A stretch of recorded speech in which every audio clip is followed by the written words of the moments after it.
When these school gates open in 2 weeks' time, all pupils will be going one way. Every child returning Good morning, everyone. to join the few already in. The life chances of our children. As today, the Prime Minister set a new test for teachers that this one welcomes. From a personal point of view, and having children myself, I want them back in school. I want them seeing their friends. I want them playing and being children again. And I think children have sacrificed so much during this pandemic. It's time that we give something back to them. Back at home, this class of 6 isn't so sure.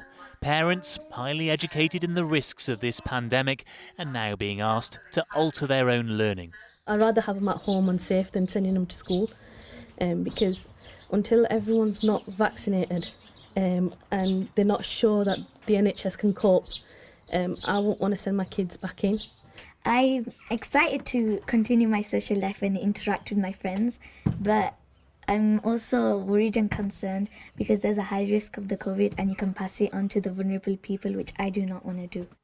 To help limit the risk, secondary pupils will be tested 4 times when they initially return, 3 tests in school and 1 at home. After that, they'll have to test themselves twice a week at home and record their own results, whilst also remembering to carry their face mask, which will now be compulsory in secondary classrooms where social distancing isn't possible.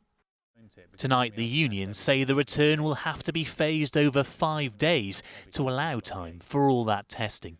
The sheer logistics, if I'm running a school as I used to of 1,600, to bring those children in and test them before they set foot in the classroom, the big problem is that could be such a distraction from the most important job, getting them back into education.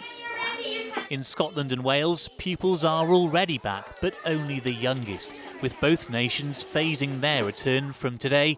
Tonight, a poll for ITV News found 2/3 of teachers in England don't feel safe about fully reopening there, especially when scientists have their own concerns.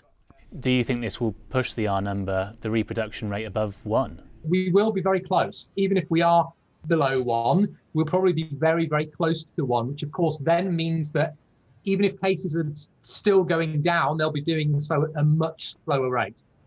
With virtual learning replaced again by reality, the safe education of England's pupils will partly depend on whether lessons have been learnt elsewhere. Paul Brand, ITV News.